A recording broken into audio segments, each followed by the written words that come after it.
All right, let's get right into it. Today, we're cracking open the heart of all our modern gadgets. We're going to demystify the basic components that make everything from your phone to your computer and hopefully your next big project actually work. This is your guide to the essential building blocks of electronics. You know that feeling, right? You pop open an old remote or you peek inside a computer and you just see this dense city of tiny little parts. It can look super intimidating, but here's the secret. All of that amazing complexity is really just built from a few simple, fundamental pieces. And that's exactly what we're going to do today. We're going to decode this whole thing. We're going to turn this technological jungle into a clear roadmap, giving you the language and the know-how to start your own journey as a maker. First things first, we have to talk about the most fundamental challenge in any circuit, and that is managing the flow of electricity, what we call current. Because if you get this wrong, things can go from cool to catastrophic really fast. So imagine you've got this awesome little LED and a battery. Your first thought might be, hey, let's just hook them up. The big problem is that battery is going to try and push way too much current through that tiny, delicate LED, and poof, it'll be toast in a split second. We've got to find a way to protect it. And that brings us to our very first hero component, the resistor. Its whole job, its entire reason for being, is to resist or limit that flow of electric current. I mean, there's a reason it's the most common component you'll find in electronics. And I absolutely love this analogy. Just picture the electric current as a bunch of cars speeding down a highway. Well, a resistor is like forcing that whole highway to squeeze down into one single narrow lane. It doesn't totally stop the traffic, but you better believe it slows it way down and controls the flow. It's such a simple but perfect way to get it. So here's the fix.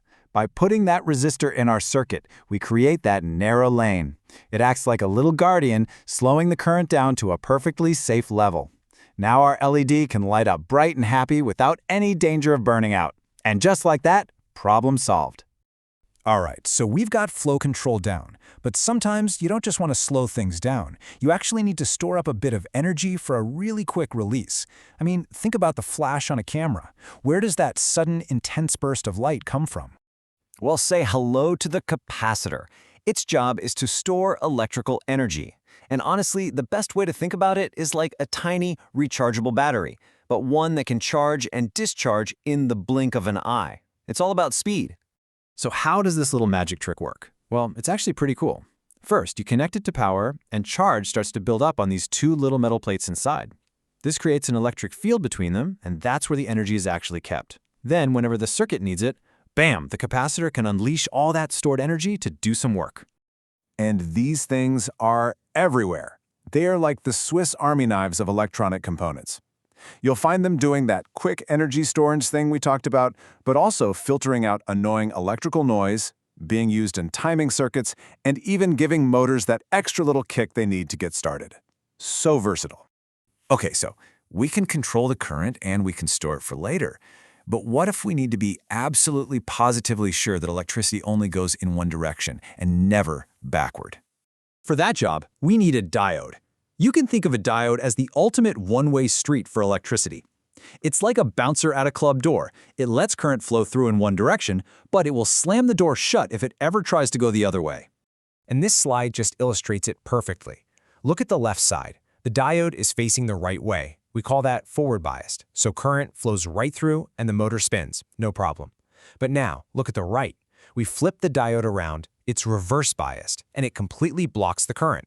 The motor just sits there. It's that simple and that effective. And here's a cool little tidbit.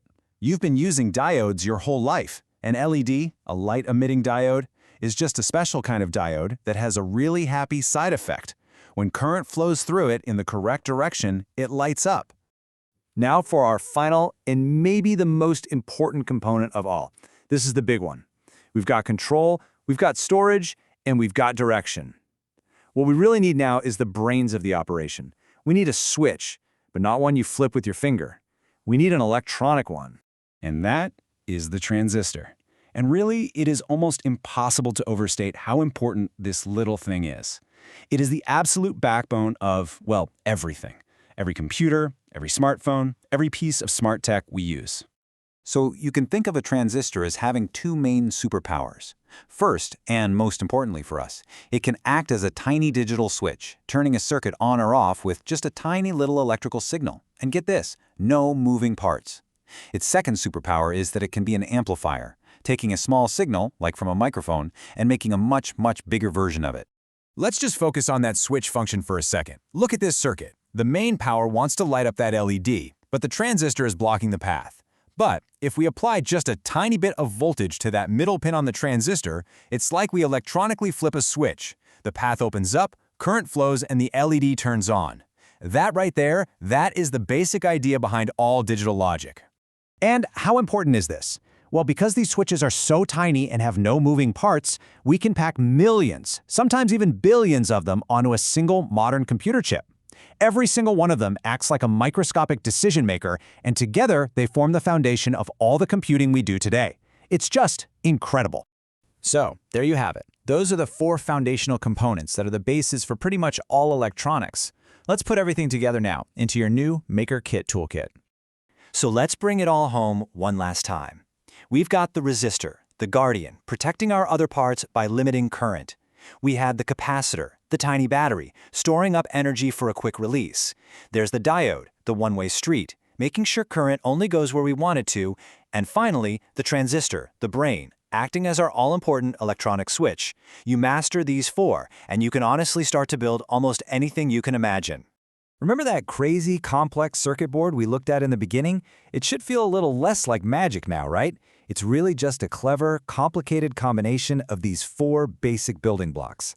So the only question left is, now that you know the secrets, what amazing thing are you going to build first?